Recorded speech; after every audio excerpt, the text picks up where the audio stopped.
Ер нь бол яралтай тусламжийн үйлчлэгээ үзүүлж байгаа эмнэлэг болгонд одоо бараг төв хаалганаас нь томоос хажууд нь ч юм уу нэг ойролцоо томоос томоор яралтай тусламж гэж бичсэн байж байгаа байхгүй. Тустай хаалга. Тийм. Ажилтдаг. Байнгын манад эмчнэрүүд байж байгаа шүү дээ. Ер нь бол шууд нусны хөндийн мэдээг үзүүлэхтэй холбоотой шууд тийм байнгын доктортой ер нь бол цааштай урт хугацаагаар нуруу өвддөг байдал бол үүсдэг. Тэр нь бол баталгаад болсон. Тийм. Айкуг одоо бууруулдаг ч гэдэг юм уу те. Юм мартцанаа тэдэг ийм болцсон гэдэг яг тийм яг нотлогдоог тэр зүйл. Ер нь бол айх хэрэггүй. Эмчтэй итгэв.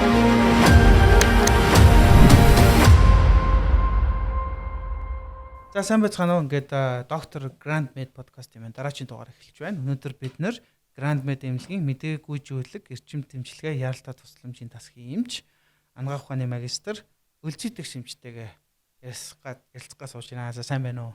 Сайн байна уу? За өнөөдөр бид нар болохоор яралтай тусламжийн тухай ярилцсан. Дээрээс нь мэдээгүйжүүлэхийн тухай ярилцсан. Мэдээгүйжүүлэлттэй холбоотой маш олон асуултууд байгаа шүү дээ, тийм. Ярилцах болно. За тэрнээс өмнө та манай үзэгч сонсогч нарт өөрийгөө нэг товчхон танилцуулаач. За сайн байцгаана уу? Намайг Баасан Жавын өлзийдэх шидэг. За би 2009 онд Оросын албаны улсын Ростов хотын анагаахын их сургуульд одоо элсэж ороод хэлний бэлтгэлтэйгээ нийтдээ нэг 7 жил суралцаад хүний их эмч мэргэжил эзэмшсэн. За тэгээд Монголдо төгсөж ирээд 1 жил орчим одоо ерөнхий мэргэжлийн эмчээр ажиллаж байгаад тэгээд анагаахын шинжилгээ ухааны үндэсний их сургуулийн мэдээгүйжүүлэг эрчим тэмчилгээ яралтай тусламжийн тэнхимд мэдээгүйжүүлэгч одоо эмчээр 2 жил суралцаад тэгээд төгссөн байгаа. За тэгээд үргэлжлүүлээд 2020 оноос хойш одоо 6 дахь жилдээ Grand Med эмнэлэгтээ ажиллаж байна. Ер нь одоо за яагаад энэ чиглэлээр нарийсах болов? За ер нь бол мэдээгүйжүүл би бол одоо сая хагалгаанд ороод мэдээгүйжүүлгийн эмч гэж байдгийн байна гэдгийг мэдчихэж байгаа байхгүй. Тэрнээс өмнө ерөөсөө мэдээгүйжүүлгийн эмч гэж ерөөсөө мэдхгүй. Ийм нууц одоо нэг баатруудын нэг юм шиг байна л да. Тэгэхээр ийм нууц байгаа ийм одоо төрлийг энэ чиглэл рүү нарийсах. Тэгээд дээрэс нь энэ яаралтай тусламж идэрлүү нарийсах болсон одоо шалтгаан нь юу байсан бэ? Яагаад энэ таглал рүүгээ нарийссан бэ? За би ер нь баг оюутны 4-р курс хүртлээ мэдээгүйжүүлэг эмч гэдэг мэргэжлийг ч өөрөө ч баг мэддэггүй байсан байхгүй юу. Тэгээд яг хоо 4-р курсэд одоо нөгөө их барих эмэгтэйчүүдийн одоо курс эхлээд тэгэнгүүтээ тэнд одоо их хүн яаж дурж байгаа, кейсрээр яаж дурж байгаа, мэдээгүйжүүлэг яаж өгдөг талаар анхуйтайгаа л харж ийсэн. Тэгсэн ч гэсэн ер нь бол би их барих эмэгтэйчүүдийн эмчээр одоо суралцсан, ажиллана гэдэг тийм одоо төлөвлөгөөтэй байсан байхгүй юу. Төгсөж ирэх хүртлээ. За тэгээд Монголд ирээд 1 жил ажилласан гэсэн шүү дээ. Тэгэхдээ болохоор Мишель гэдэг хувийн эмнэлэгт ажилласан. За тухайн эмнэлэг маань болохоор хаан уул дүүрэг, сонгон арх дүүргийн одоо хэвлийн хөндийн яралтай мэдслийн эмэгэгүүдийг эрүүл мэндийн даатгалаар одоо тусламж үйлчилгээ үзүүлдэг байсан. Тэгэхээр хэвлийн хөндийн одоо яралтай мэдслүүд ордог байсан гэсэн үг. За тэгээд тухайн эмнэлэгт одоо тухайн үеийн одоо удирдлагууд одоо хагалгаа мэдээгүйжүүлгийг одоо харах сурах боломжийг ер нь бол нээлттэй олгодог BSD дагуу одоо анх удаа мэдээгүйжүүлэг ерөнхий унтуулга гэдэг зүйлийг тэнд харж байгаа юм.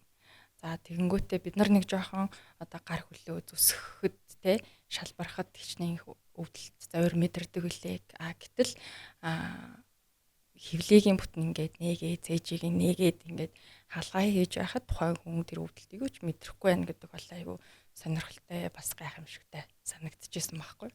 Тэгээд тухайн үедээ тэр эмнэлэгт одоо зөвлөх зэргийн Монгол Улсын зөвлөх зэргийн эмч дээд зэрэн чимд эмч маань одоо нас барьсан. Миний анхны одоо мэдээгүйжүүлэхийн багш. Энэ хүн бас ингээд ойлгуулад мэдээгүйжүүлэх гэж юм байдیں۔ Ер нь бол ийм мэрэгжил гэдэг ингээд тэр багшийн ачаар одоо мэдээгүйжүүлэхийг ер нь бол сонгох бас нэг шалтгаан болсон. Тэгээд яг мэдээгүйжүүлэг нь болохоор одоо дотрийн чиглэлийн эмгэг гэх юм бол одоо нөгөө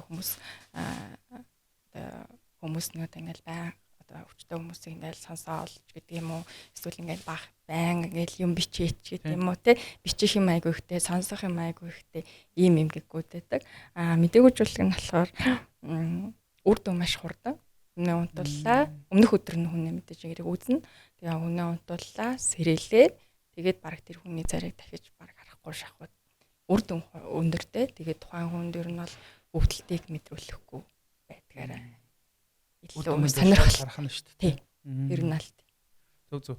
Өнөөдөр бүгд хамтдаа нөгөө зөвхөн мэдээг үзүүлэг биш юуны яралтай тусламжийн тухайс ярих гэж байгаа шүү дээ. Тэгээд яралтай тусламжийн талаар эхлээд Grand Med эмнэлэг жишээ нь бай. Манай Grand Med эмнэлэг яралтай тусламжийг авъя гэхээр би бас сайн ойлгохгүй байгаа. Тэгээд яг тодруулж байгаа эхлээд одоо жишээ нь бид нар 103 руу залгадаг шүү дээ тийм. Тэр чинь би яралтай тусламж гэж ойлгоод байгаа юм. Тэнгууд 103 руу залгахаар одоо яг энэ 103 эмч хамгийн ойрхон Grand Med-тэй ойрхон би өвдсөн байвал нааш нь авчиж өгд юм уу? Эсвэл танаа эмнэлэг дээр манай Grand Med эмнэлэг дээр өөртний юм утасны дугаар яралтай тусламжийн усны дугаар байгаа залгаад очд юм уу? Эсвэл шууд гадаа нь яаралтай гэдээ очихоор авдаг юм уу? Одоо яг энэ процесс нь ер нь яаж явдаг? Ер нь Grand Med эмнэлэгч биш, ер нь эмнэлгүүд одоо энэ яаралтай тусламж гэдэг дээр яаж ажилладаг юм? Ер нь манай Монголд болохоор яг тогтолцооны хувьд гэх юм бол одоо Сангаархан дүүрэг, тэ хаавал дүүрэг, Сүхбаатар дүүрэг гэд ингээд яаралтай тусламж үйлчлэгээ авдаг. Одоо нийслэлийн одоо 103-аас гадна, тэ нийслэлийн 103-аас гадна дүүргийн эмнэлгүүд бас байдаг. Тэгээд одоо Сүхбаатар дүүргийн хүн одоо яаралтай тусламж авах шаардлагатай болоод одоо өөрөө эмнэлэг рүү явж чадахгүй болонгод 103 дуудаж байгаа шүү дээ, тийм ээ. Тэгэхээр 103 дуудангууд одоо тухайн хүний гэрт нь очиж үзээд харьяаллынхын дагуу одоо хаавал одоо Сүхбаатар дүүргийнх нь эмнэлэг нь жишээлбэл 24 цагаар үйл ажиллагаа явуулдаг болвол одоо тухайн эмнэлэгт нь хөргөж өгнө. Эсвэл одоо хороодоор нь бас ингэж хуваацсан байдаг байхгүй. Тэгэхээр яг тэр харьяалтай одоо хорооны харьяалтай эмнэлэгт нь одоо хөргөж өгдөг гэсэн үг. Өөрөө очиж чадахгүй байгаа одоо хүчнүүдийг үйлчлүүлэгчтэй. Өөрөө ирэх боломжтой одоо яаралтай тусламж бас авах одоо шаардлагатай тийм хүмүүсийг гэх юм бол ер нь бол өөрөө одоо жишээлбэл гэртээ үнэхээр нэг яаралтай байх юм бол одоо гэртээ хамгийн ойр байгаа эмнэлэг рүү очиж тусламж үйлчилгээ авнаа гэсэн тийм бас ямар ч хамаагүй эмнэлгээр очиод яаралтай тусламж авч болд юм байна. Тий, яагаад гэх юм бол яаралтай гэдэг чинь өөрөө яаралтай л гэсэн үг байхгүй юу те? Яагаад гэх юм бол би магадгүй цээжээр өвдөө зүрхний шигдээс онцлогдож болно шүү дээ. Онцлогдох байж болно шүү дээ. Тэгэнгүүт би заавал одоо нэг одоо хаавал дүүргийн харьяатай юм чинь хаавсан тэр хаавал дүүргийн эмнэлэг рүүгээ явах биш те. Гэрээхээ ойрхон байгаа магадгүй Grand Med эмнэлэг рүү яваад орох жишээний. Тэгэнгүүт энд тариаллаа тусламж нь 24 цагаар ажиллаж идэг тусламж үйлчилгээ явуулах боломжтой байх юм бол үнэхээр яралтай одоо өвдөл зовирхтэй байгаа бол ойролцоо одоо эмнэлэгтэй хандаж болдог гэсэн үг. Тий. Одоо тэнгууд за би одоо үнэхээр мэдэхгүй байна л да. Би болохоор дандаа 103 дуудаал хэлээд дуудажсэн л та. Би өөрөө шууд очиод хүлэн авахч дээр нь очиод за би ингээд яаралтай гэд хэлэх юм уу те яралтайгаар орохсон юм бол ингээд ер нь бол яралтай тусламжийн үйлчлэгээ үзүүлж байгаа эмнэлэг болгонд одоо бараг төв хаалганаас нь томоос хажууд нь ч юм уу нэг ойролцоо томоос томоор яаралтай тусламж гэж бичсэн байж байгаа байхгүй. Тустай хаалга. Тийм. Тэгэхээр тэр хаалгаар одоо ороод үйлчлэгээ авах боломжтой л гэсэн үг. Тэгэхээр ер нь эмнэлгүүд за жишээ нь манай Grand Med эмнэлэг дээр одоо яг юм тусгай чиглэл гэж байдгүй. Эсвэл ямар ч хамаагүй одоо чиглэлээр яалтаа тусламж үзүүлдэг үү? Чиглэлтэй байдаг уу ер нь?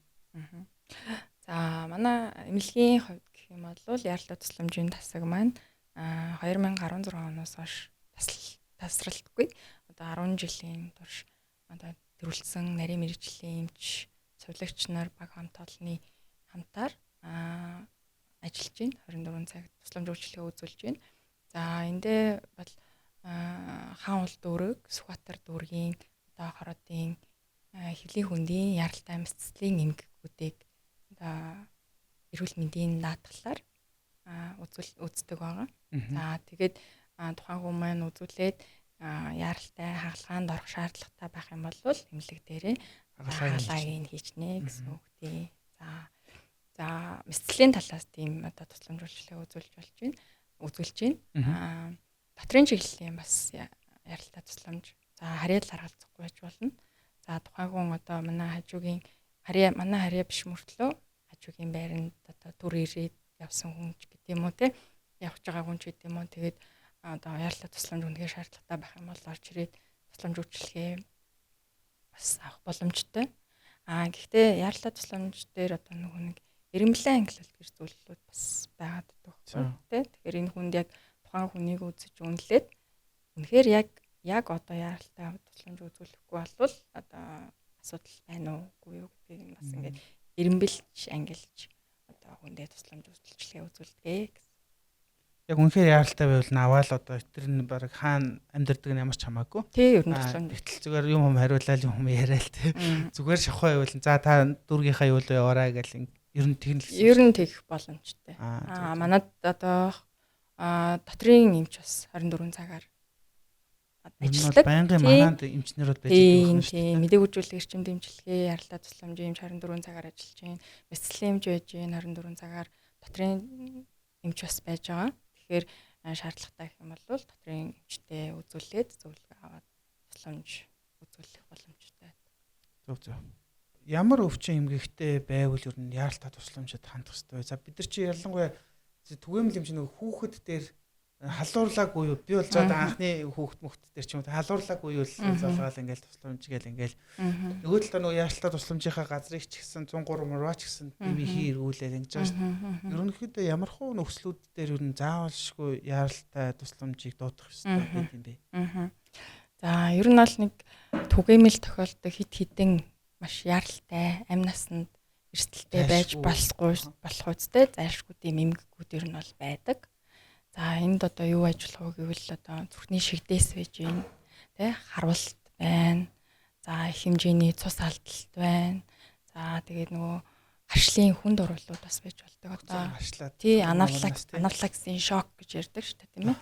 Тий. За ийм байж болж байна. Одоо том хэмжээний гэмтлүүд тэгээд тий хордлого тэгээд түлэгдэл гэх мэтчлэн одоо унал таталт тий ийм эмгэгүүд ер нь бол түгээмэл.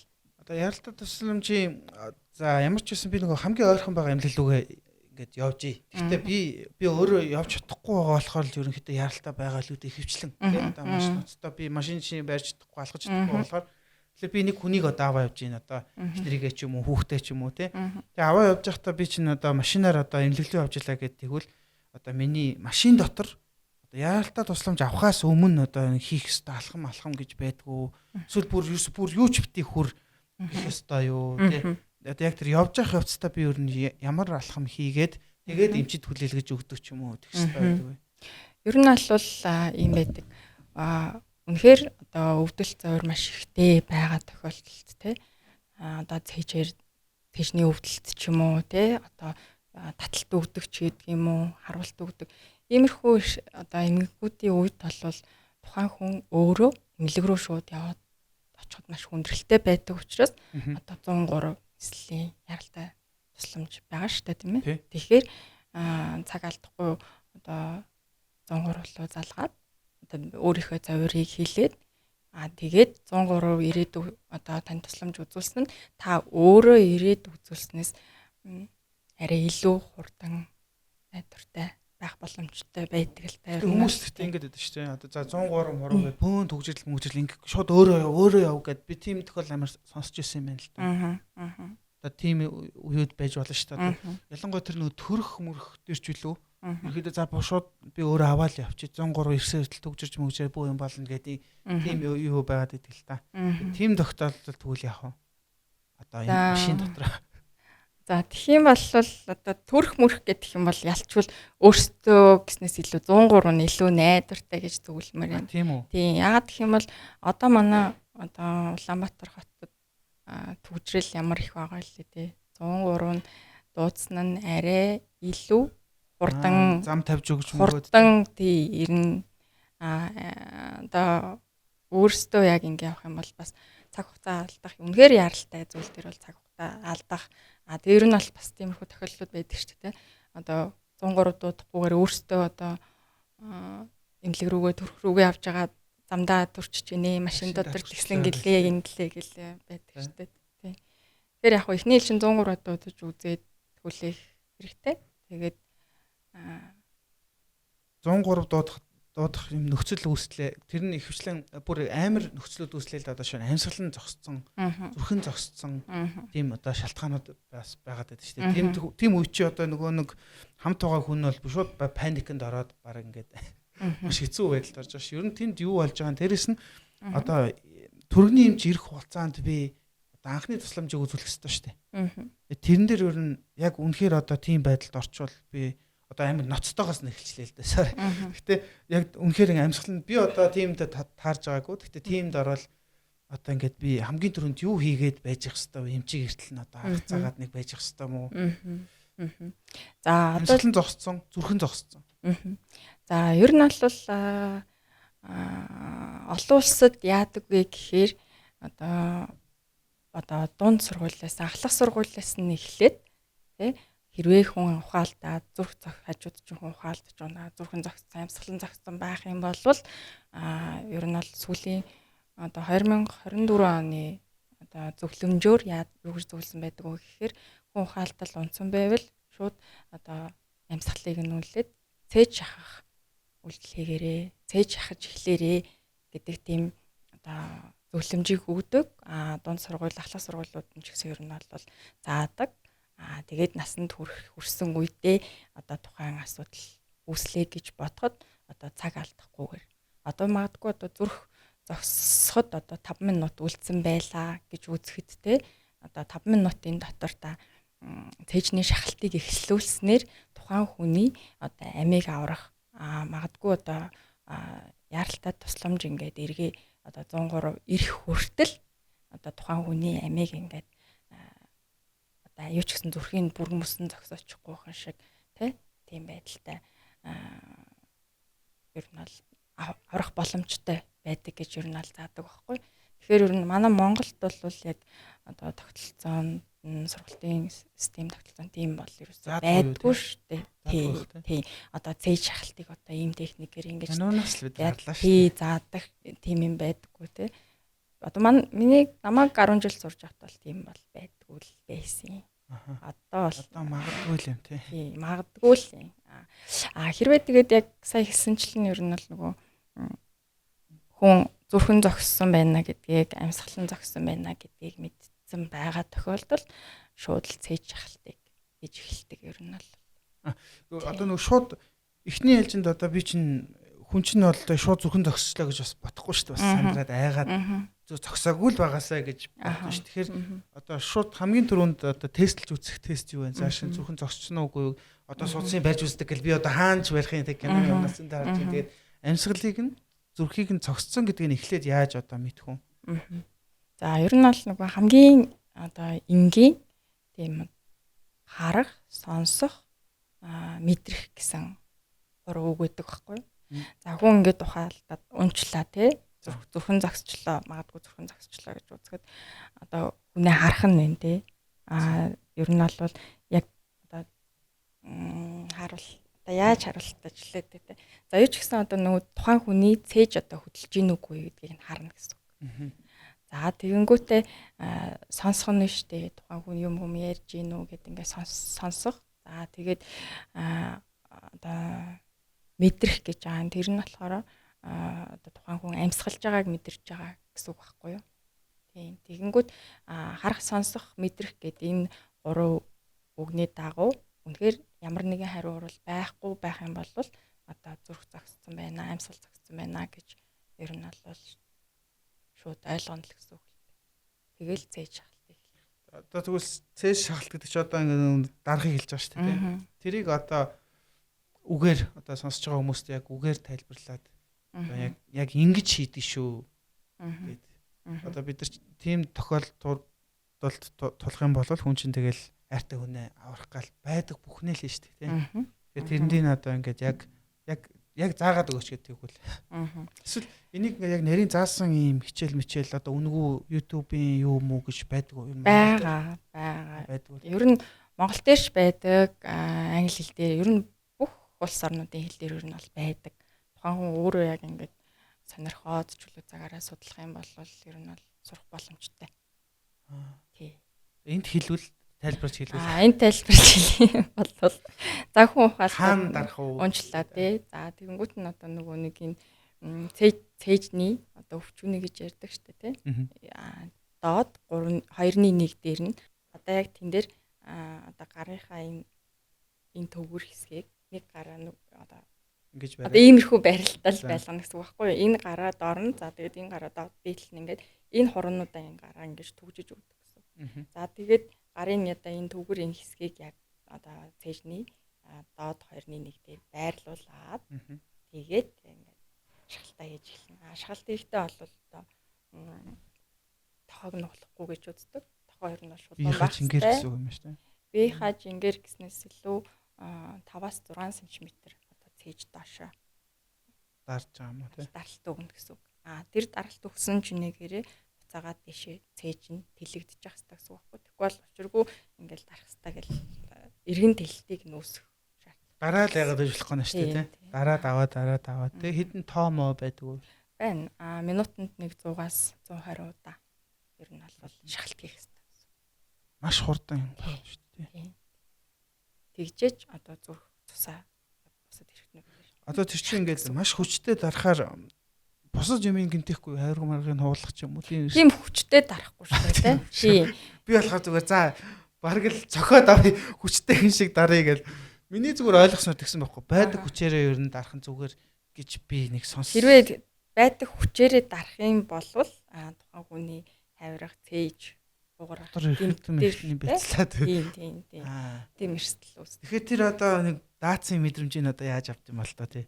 Тэр нь одоо жишээлбэл одоо баримжаа гэх нь ер нь бол 5-аас одоо цээж дарлаад дарах нь доошоо нэг 5-6 см хотоогоод буцаагаад бишээ тэлээ. Тэгвэл боллоо гэж үзсэн шүү дээ. Тэгэл эмчиг эрсдэл ер нь ер нь бол тасралтгүй л хийх хэрэгтэй. Цаг алдахгүй. Зөв.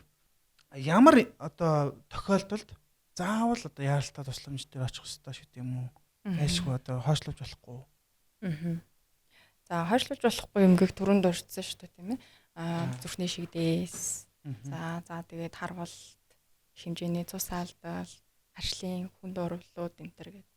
За тухайн одоо эмгэгүүд нь одоо жишээлбэл зүрхний шигдээс дээр ярих юм бол цээж базалж өвдөх тий цээжэн дээр ингээ хүчтэй юмар дараад байгаа юм шиг мэдрэмж төрөх тийм завирлэрч болно. За магадгүй одоо 100 гар магадгүй ч гэлгүй ер нь 100 гар одоо мөр ирүүх үзүүгээр ингээд өвдөлт дамжих. За их хэмжээгээр хөлрөх. За гэх мэтчлэн завир илэрх нь ер нь бол зүрхний шигдээсийн үндсэн завир болж өгдөг.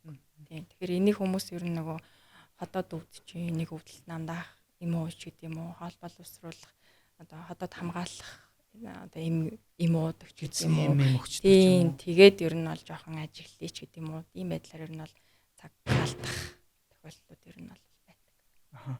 Одоо яралтай тусламж ирэхээс өмнө хүмүүсийн хийдэг одоо юм буруу алхмууд юу байна? Зарим нь бүр юм юу байдаг штэ. Миний анзаарсаар жоохон домогчсон бүр юмнууд ч байдаг штэ тий. Одоо жишээ нь тэр нөгөө нэг харах гэж байгаа хүнд 100 татуулцдаг гэлөө. Тэрснэ тэр бүр яг ажиллаад байгаа амар олон жишээ мишээ ярьж мэрэл тэ. Үнэхээр тэгдэг юм уу? Бүр амар сонь юмнууд бүр ярьдаг ч хүмүүс чинь.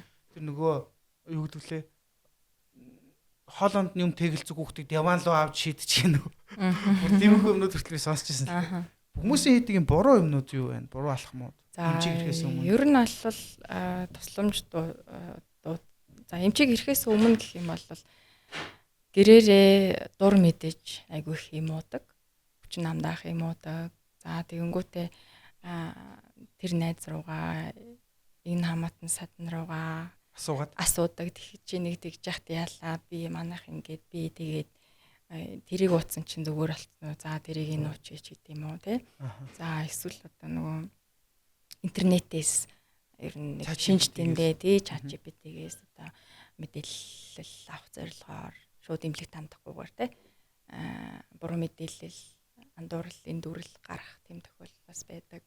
За тэгээд нөгөө дөрөв хэлсэнчлэн 100 грамм алдчих юм бол тэгэл хэвээр даралтнаа янз юм уугаа сайхан болчдөг штэ гэдэг те.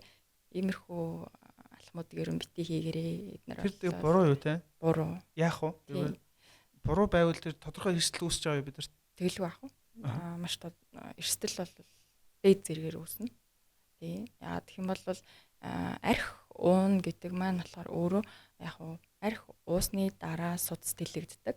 За тэгэнгүүт судас тэлэгдэхээр нөгөө нэг даралт жоохон буураад талгаа жоохон онгоогоо сэргэж байгаа юм шиг мэдрэмж төрдөг боловч одоо нөгөө биеийн одоо архиныхаа хариу урал үзүүлэхтэй яадгүй гэхээр одоо зүрхний цохилтын цаа олширдаг судас эсэргээрээ бүр огцом нарийсчдаг байхгүй.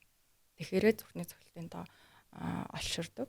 За тэгэнгүүтээ яг үгээр артерийн даралт хэтэрхий бүр илүү ихсэх. Бүр харвах. Тий харвах эрсдлийг бүр илүү нэмдэгэ гэж үздэг. Хүмүүс энэ бол бүр амар түгэм л шүү дээ. Айгүй олон хүн ингэж ярьдаг шүү дээ. Тий ер нь 100 г татвал гээл баг тэрэнд зориулаад архитай байдаг айлч бас ариг байдаг та. Яг миний эргэн тойрон орчин ч гэсэн бас тэгж ярьдаг. Тэгдэг хүмүүс байдаг. Тэгээд ер нь бол болохгүй шүү л гэдэг зөвлөмжийг ер нь бол байнга л өгдөг л. Одоо тэр юу яадаг шүү дээ.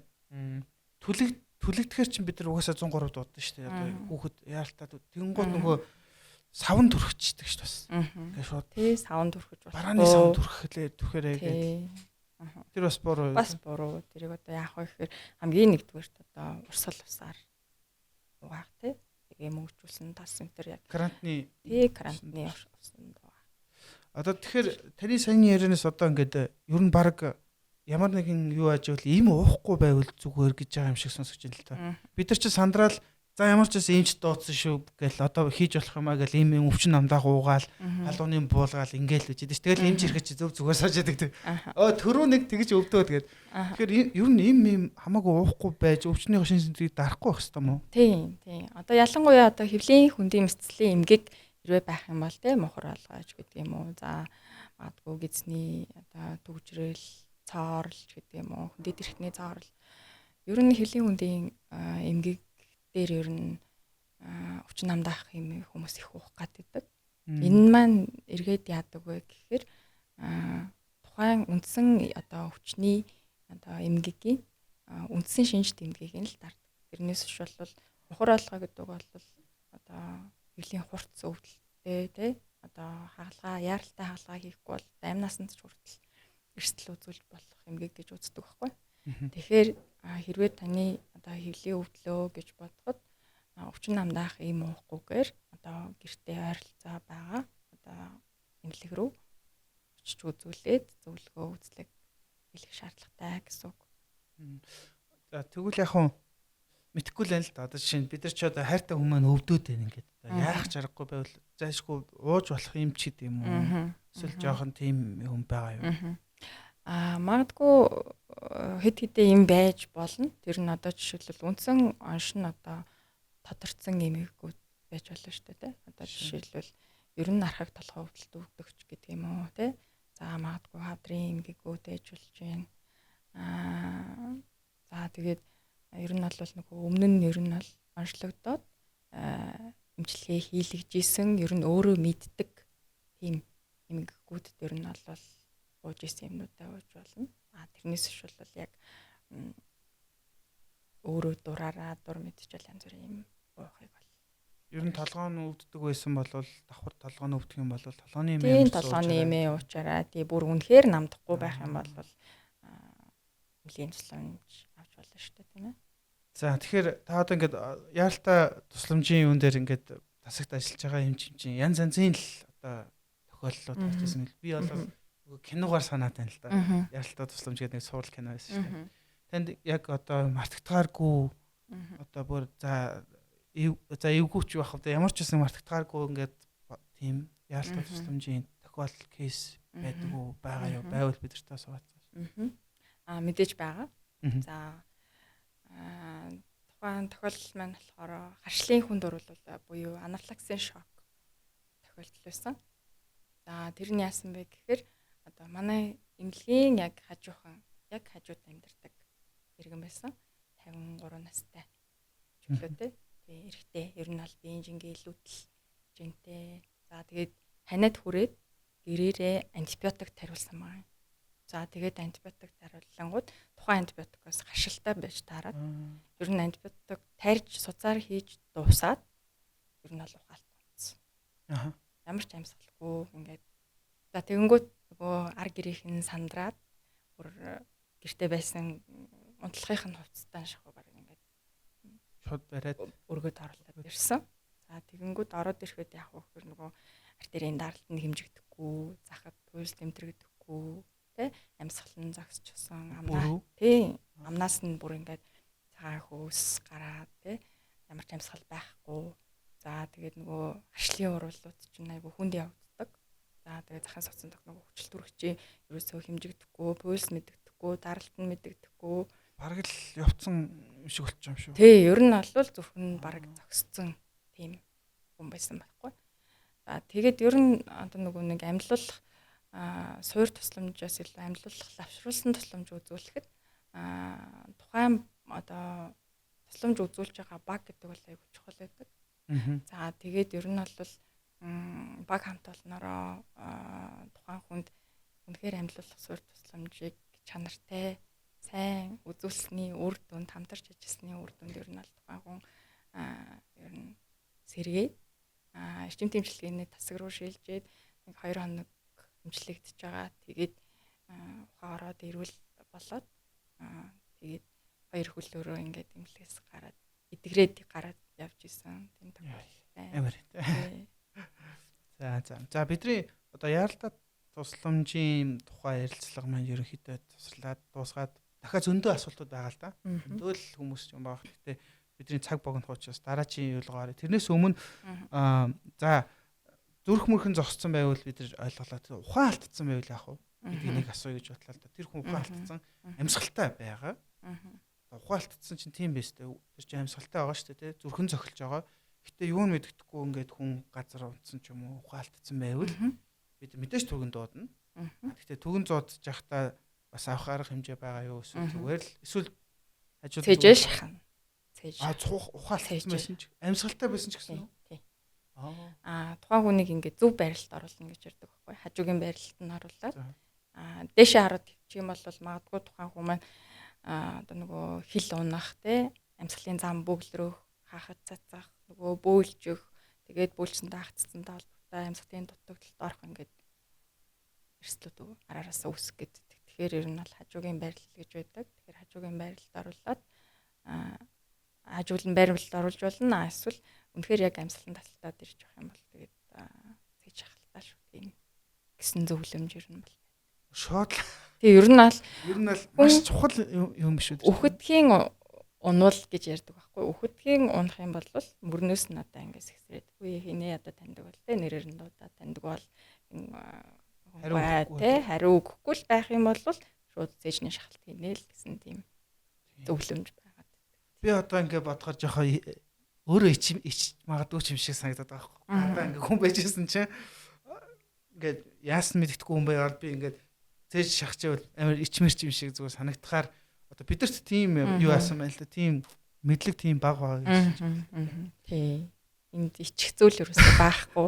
Тухайн хүний амийг ер нь л аварж ийна л гэж бодлоо. За маш их баярлалаа. За тэгээ бүгдээрээ тусарлаад тэгээд мэдээгүй зүйлийн тухай.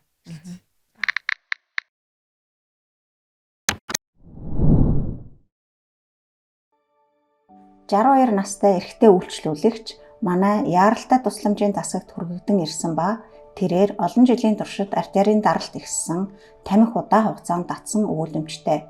Сүүлийн 1-2 хоног чэжээр нь давчдаж, амьсгаан давхцах зовир илэрсэн байна. Эмнэлэг түргэгдэн ирэх үед өөрийн ухаангүй, дуутахад хариу өгөхгүй байсан амьсгал хэвийн бус харахад амьсгал нь татагдаж байгаа нь мэдэгдэнэ. Зарим хүнд амьсгалж байгаа юм шиг санагдаж болох ч энэ нь аюултай дохио байдаг. Захад пульс мэдрэхдэггүй, арьсан цайрж, бие нь хүйтэн хөлөрсөн байлаа. Энэ нь зүрх зогссон байгааг илтгэж байгаа ба бид цаг алдалгүй амьлуулах тусламжийг эхлүүлж, чэйжний шахалттай зэрэгцээд амьсгал дэмжих, шаардлагатай тариа хийн, зүрхний хэмийг шалгахад ховдлын жиргэнэ үүссэн байсан тул дефибриллятор жочроож, өргөлжлүүлэн шахалт хийж, шаардлагатай эмийг судсаар тарьсан. хэсэг хугацааны дараа зүрхний цохилт аажмаар сэргсэн. Энэ тохиолдол нь зүрхний хэмийг тэжээдэг гол судас, дитэм судас гэнт бүглэрснөөс болж зүрхний хэвийн үйл ажиллагаа болж улмаар зүрх зогссон байжээ. Өөрөөр хэлбэл зүрхний шигдэс. Энэ тохиолдол бидэнд нэгэн чухал зүйлийг сануулсан амьсгал жаахан байгаа мэт харагдсан ч тэр нь аюулгүй гэсэн үг биш. Ийм үед эргэлзэх биш чэйж чахалтыг даруй эхлүүлэх нь хүний амь насыг аврах хамгийн чухал алхам юм.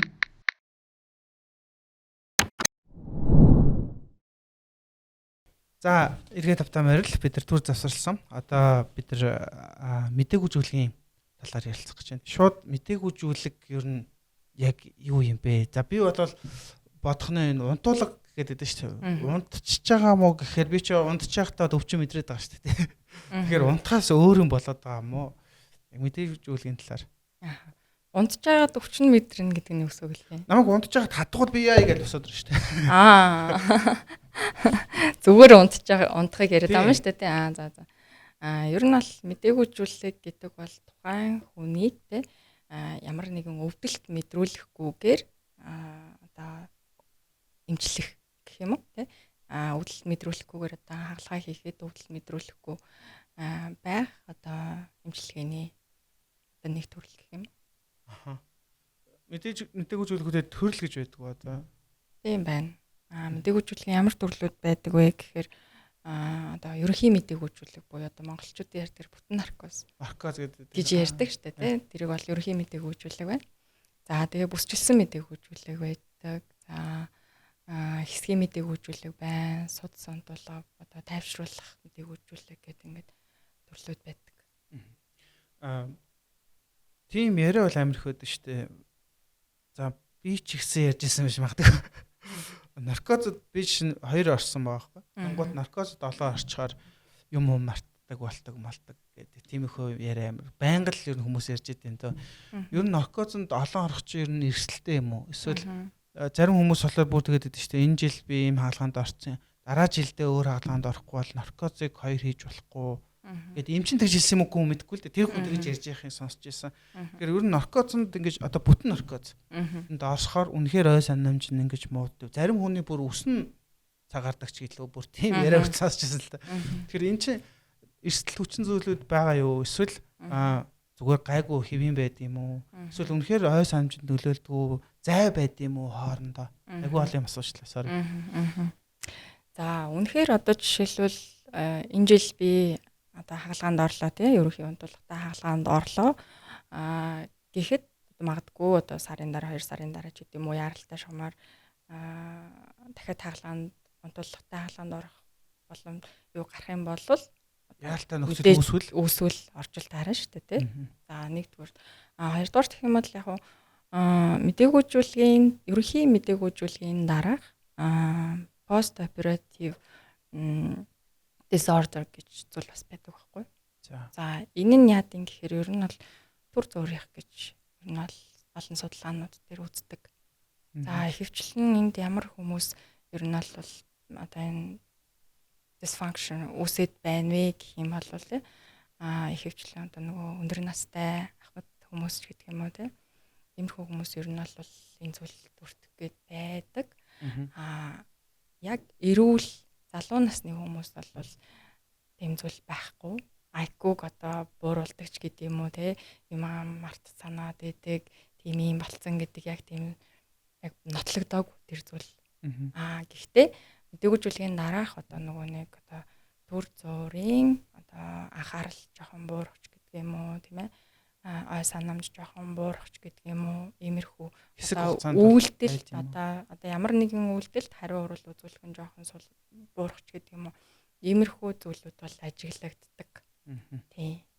Тэгэхээр нөгөө тэгээ энэ нь болохоор яг нөгөө нэг одоо олон жилийн турш насан туршдаа байнга юм байдаг бол биш. Ер нь бол нэг одоо хагалгааны одоо нөгөө нэг хугацаа бас ер нь бол чухал гэж үздэг юм лээ. Одоо жишээлбэл олон цагийн хагалгаа одоо 1.5 цагаас дээш мэдээгүйжүүлэг ингээд явах юм бол одоо энэ disorder үүсэх хэн жоохон нэмэгддэг. Гэхдээ сүүлийн үеийн судалгаанууд ер нь бол энэ тал дээр маш олон судалгаа, олон улсын эмнэлгүүдийн ингээд айгүй олон судалгаанууд байдаг боловч яг одоо мэдээ үйлчилгээний дараах одоо төр зургийн disorders болоод одоо насан туршдаа ийм болоод үлдсэн юм аа гэж нотлох болвол тийм төр зургийн баримжаар хэр удаан байдаг бол жишээ баримжаа байдаг. Ер нь бол ингээд залуу хүмүүс их ер нь бол баг хаалганы дараа тий сэрээд 1-3 цагийн дотор ер нь бол асуудалгүй сэрвчдэг тий. Тэгэнгүүт яг настай хүмүүс их за магадгүй өмнө нь одоо зүрх судасны эмгээгээр өвдөжсэн ч гэдэм үү иймэрхүү хүмүүс тэхэвчлэн үсэх гэдэг нь магадгүй нэг 7 хоног ч юм уу 10 хоног ч гэмэд гэдэм үү юм жоохон марцсан тахаад удаан яг тэгвэл настай хүмүүс ч нөгөө нэг бодисын солилцооны удаашралд орсон гэж бас нэг үгээр тайлбарлаж болох байх тийм. Нэг хэсэг нөгөө хүмүүс нөгөө юм мартахаараа ковид гэдэг шиг хотлаас. Тийм. Тэгээ зүгээр хүн чинь юм мартдаг шүү дээ. Мартахаараа магадгүй би тэрнээс олж ийн гэж бодож явах боломжтой юм биш үү те. Тийм ер нь бол. Би нөгөө мэдээгүй зүйлийн хагалгаанд орлоо. Бүтэн наркостой хагалгаанд ороод тэгээ гараад ирэхээр мэдээгүй зүйлгийн юм чи намайг сэрээд юм уу? Эсвэл би зүгээр өөрөө сэрчд юм уу? Би одоо мэддэггүй болохоор тэр чинь. Яг ерөнхий энэ бол нөгөө нэг ерөнхий унтуулгын талаар яриад байгаа шүү дээ. Тэгэхээр ерөнхий унтуулга маань яаж явдгийг гэхээр нөгөө үйлчлүүлэгчийг хаалганы өрөөнд орууллаа тий суцаар нь унтуулгын одоо эм таринууд байж шүү дээ тий өвдөлт намдаа авахчин солируулах унтуулах гэдэг ингээд. За энэ эм таринуудыг хийгээд унтлаа. Амьсгалын замд нь гуурс байрлуулад амьсгалыг нь одоо нөгөө нэг аппарат нь тий унтуулгын аппарат нь албаад амьсгалыг нь өдөртдөг. За тухайн үед одоо тухайн үйлчлүүлэгчийн амь үзүүлэлттэй артерийн даралт пульс захын судасны хөгжил дөрөвж халуун гэд мэдчилэн зүрхний бичлэг энтер гэдэг ингээд маш олон зүйлүүдийг ингээ хяндаг байхгүй. За тэгээд хагалгаа эхлээд явангууд ч нөгөө ер нь хүмүүс ингэж асуудаг байхгүй. Би тэгээд надад хэдэн цагийн унтуулах хийх ч гэдэг юм уу те. Би хэдэн цаг унтах юм, хэдэн цаг хэдэн минут унтах гэдэг ингээд тоочны юм асууад байдаг.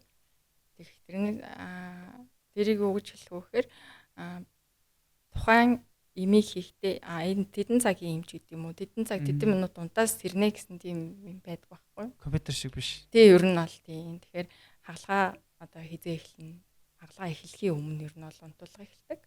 За тэгээд хагалгаа дуусах үед нь ер нь бол цагаас сэрээчдэг гэсэн үг.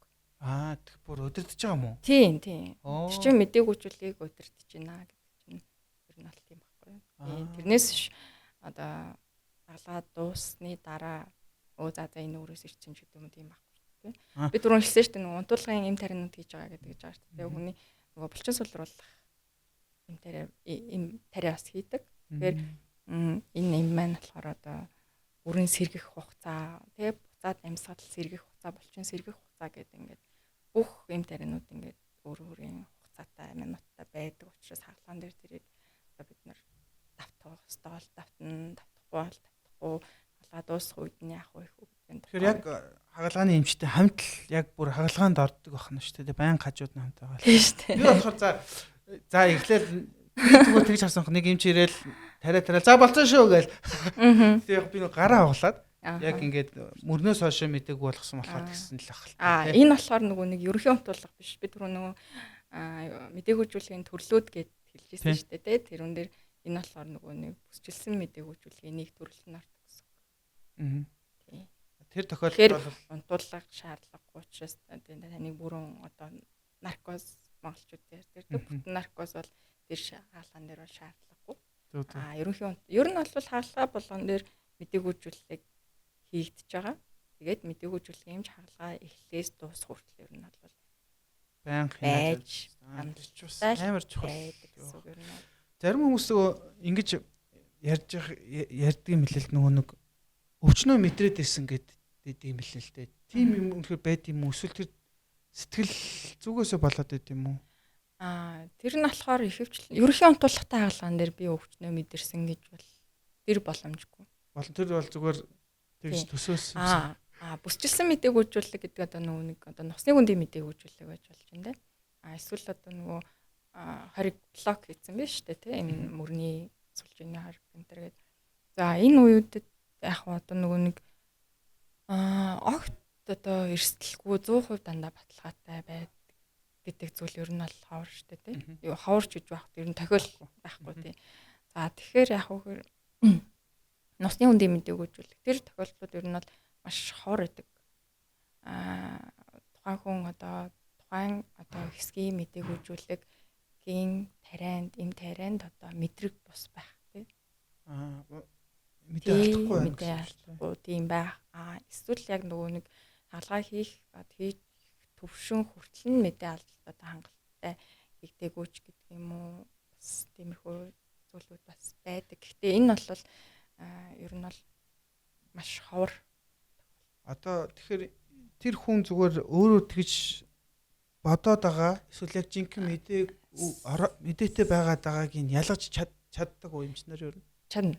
Тийм үү? Тийм чадна шүү дээ. Тийм тэр чинь нөгөө зүгээр би өвчин мэдрэхгүй байх тоо мэдрээд нь штэ гэд хэлээд ер нь аль шүү дээ нөгөө мэдээ алдсан мэдээг үзүүлгийн төвшин ингээд тодорхой болцсон бүх юм ингээд тодорхой энэ хүнгээс хаалгаанд хийхэд зүсэлт өвдөлт мэдрэх юу ч мэдрэхгүй гэдгийг бид нэр ингээд мэдчихэж байгаа байхгүй юу? Мэддэг тусгай зүйл шүү дээ. Хэсгийн мэдээ алдуулсан үед тийм гэсэн мэдэж бол болов уу тийм. Тэгвэл хуур тийм үед ингээ хүмүүс одоо нөгөө нэг сэтгэл зүй жоохон бэлэн бус байдаг гэх юм уу?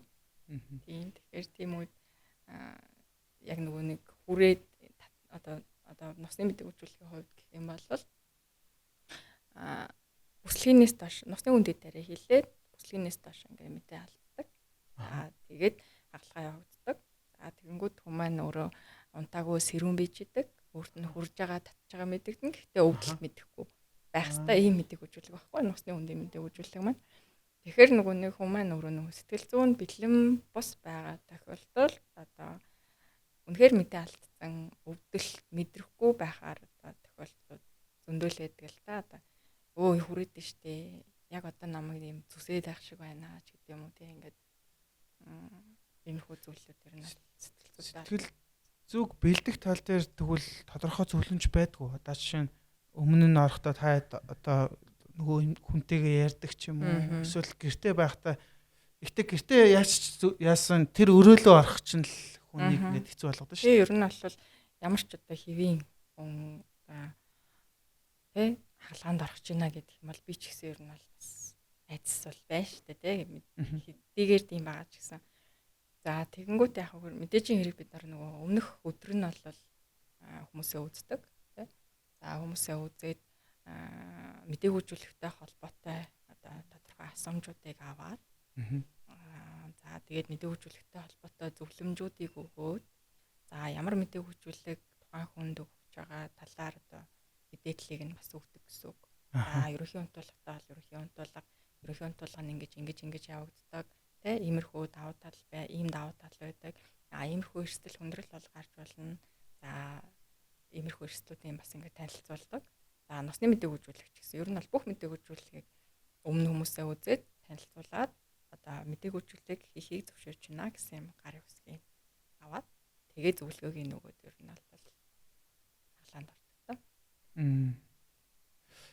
Юун дээр хүүхэд ч юм уу өндөр настай хүн одоо арай ингээд зайтай орох ёстой ч гэдэг юм уу тийм юм байдгүй. Хүүхэд том хүн ер нь мэдээг үзүүлэхэд бол ялгаагүй байдгүй. Ер нь зайтай орох ёстой мастай гэсэн тийм бол байхгүй. Тийм дүрэн бол байхгүй. Мэдээч хэрэг тухайн хүн өөрөө их эрүүл мэндэд анхаарах хэрэгтэй. Тэ? Одоо яаралтай ч байсан төлөвлөгөөч гэсэн ер нь бол хаалгаанд нэг орохыг нэг хүсэж байдаггүй шүү дээ. Тэгэхээр тэр талаас нь одоо эрүүл мэнд дээр ер нь бол анхаарах хэрэгтэй. За тэгээд хүүхэд яг мэдээг үзүүлэлтүүдийн онцлог ч бас байдаг байхгүй. Одоо хаалгаалган дээр одоо хамрын хаалгааны мэдээг үзүүлэхийн онцлог нь ямар байх вэ те?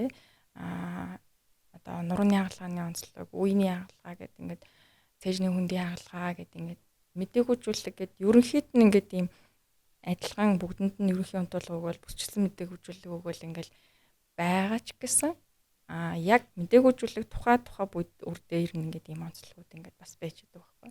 тэрүүнтэй адилхан ер нь бол нөгөө өндөр настай хүмүүст өгөх мэдээгүүжүүлэх, хүүхдийн мэдээгүүжүүлэх, насан туршидтын мэдээгүүжүүлэх гэдэг ингээд жижигэн бас ингээд онцлогуд байдаг. Ягаад гэвэл одоо хүүхдүүд гэх юм бол илүү одоо нэг бицийн солилцоо маш хурдан явагдчихэдэг учраас ийм дараа хийхэд ер нь бол унтуулгын мэдээгүүжүүлэхийн ийм дараа маш хурдан одоо ингээд задалдаг гэх юм уу те. Буцаад ингээд сэргэх нь хурдан байдаг.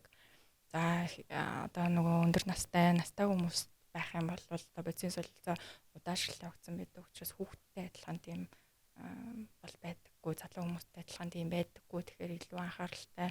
За тэгээд нас явах тусам одоо хүмүүсийн одоо зүрх судасны эмгээг тийм ээ, судасны хатууралтай холбоотой артерийн даралт ихсэх, багасах, зүрхний хэмнэл алдагдах гэх мэтчлэн одоо ингээд эрсдэл хүндрэлүүд нь нэмэгдээд явцдаг учраас настай хүмүүсийн мэдээгүүжүүлэх дээр нь илүү анхааралтай.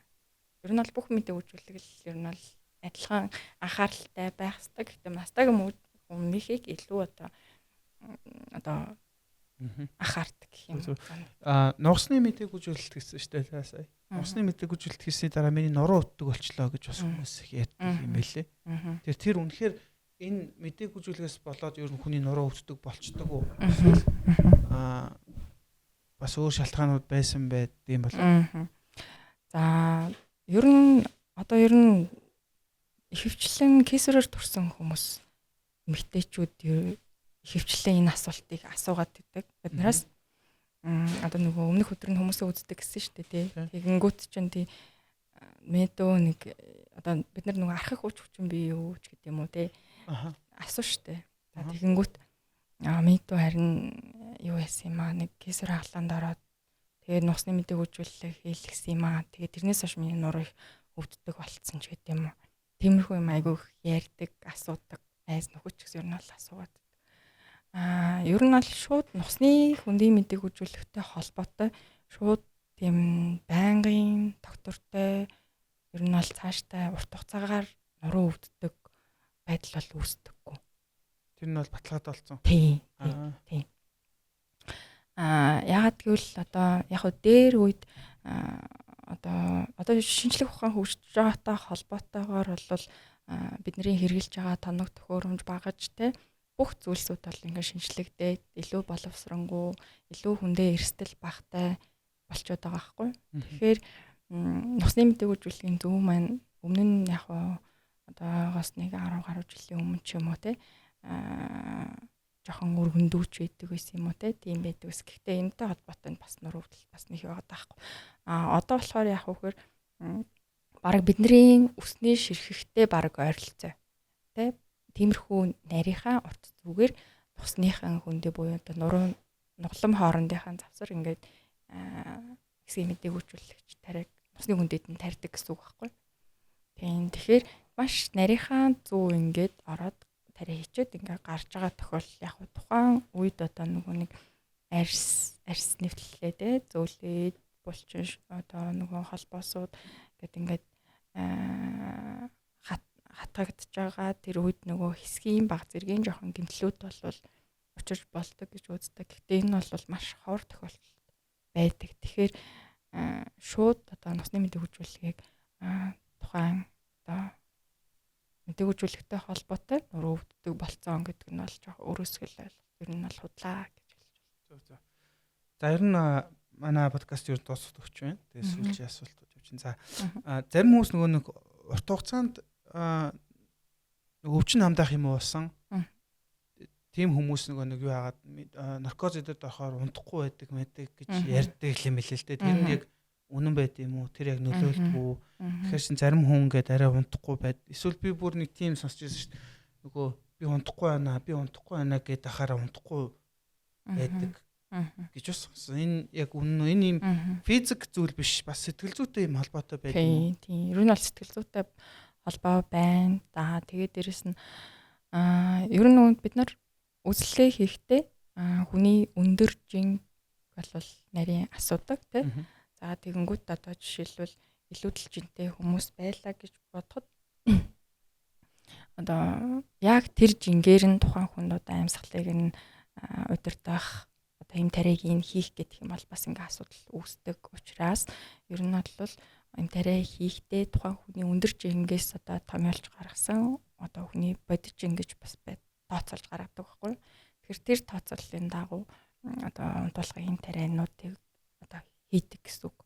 За тэгээд хийн. Тэгэхээр ер нь бол одоо нөгөө нэг унтуулгын дараа их хийсэн, бага хийсэнтэй холбоотой мэдээгүүжүүлэг одоо өнгөцөөдөг ч гэдэг юм уу тийм зүйл ер нь бол байх боломжгүй л гэсэн. Тэр нэг урт хугацаанд ийм уусан хүмүүс юу? Тийм, тэр бас ялгаагүй шүү дээ. Тийм. Окей. За маш их баярлалаа. Тэгээд мэдээгүүжүүлэгтэй холбоотой асуултууд маань ингээд дуусна. Төсвөлд нь одоо энэ саяны таны ярьсан олон мэдээгүүжүүлгийн аргууд төрлүүд байсан шүү дээ. Энэ бүгд бол GrantMed эмтгэлтэр бол байгаа тийм. Тэгээ ер нь бүгдээрээ хийгдэж байгаа. Манай эмнэлэгт одоо нуруу нуус тий үений хаалгаанууд гэж нуруу нусны хаалгаа гэж хэвлийн хөндийн бүх төрлийн одоо ерөнхий мэдслийн төрлийн бүх хаалгаа хийгдэж байна. За дээрэс нь үе урлог, проктолог тий хамрын хаалгаа гэдэг ингээд тэгээд дээрэс нь бас нөгөө амбулаторийн унтуулгууд бас хийгдэж байгаа. Тий судас унтуулгын төрөл одоод будуун гэсэн унтуулгатай дурандах гэх мэтчлээ ингээд бүх одоо унтуулгын төрлүүдийг маань тэр бол хийгдэж байгаа. За баярлалаа. За тэгээд одоо сүүлчийн одоо хэсгийг болохоор ингээ гэж бодож байна л да. Манай подкастыг үзээд байж байгаа магадгүй маргааш одоо хагалгаанд орох гэж байгаа. Мэдээ үзүүлэхэд орох гэж байгаа. Айж байгаа штэ. Мэдгүй ягаад чи би бол амар айд. Би ч одоо 2-3 даглаанд орж ирсэн амар айжсэн. Жоохондоо ч орж ирсэн айдаг. Тэр амар хүүтэн өрөө байсан. Өрөө хүүтэн мэдрэмжтэй амар хэцүү амар үстэй. Тийм хүмүүст одоо та нэг гоё тайлгаруулах үг гэлээд тэгээд одоо подкаст дуусах гэж хэлж яг одоо тэгээд зүгээрээ одоо юу гэдэг чинь маргааш даглаанд орох гэж штэ. Тэгээд тэр хүмүүс та яг тэр процессыг мэдж байгаа. Одоо ингээд тэр хүмүүст одоо сүүлчийн зөвлөгөөхө буруулах гэдэг. Яг энэ тал дээр нь ингээд гоё тайлгаруулах зөвлөгөө ч юм уу яг бодит үг хэлээд өнөө жоохон подкастыг дуусгая гэж бодлоо. За ер нь бол айх хэрэггүй. Эмчтэй итгээрэй. За тэгээд өмнөх өдөр нь таныг эмчин үзээд үзлэг зөвлөмж, асуумж бүх зүйлийг ингээд хэлээд өгчөж байгаа. Тийм учраас юус айхан байхгүй. Эмчийнхээ зөвлөмжийг сайн дагаарай. Хоолоо сойгсон бол хоолоо сойгоорой, тийм ээ. Айх юм юусоо байхгүй гэж хэлээ. За маш их баярлалаа. Энэ удаагийн маань доктор GrantMed подкаст маань өндөрлж байна. Бүгдээрээ дараачихад дугаараар уулзцгаая.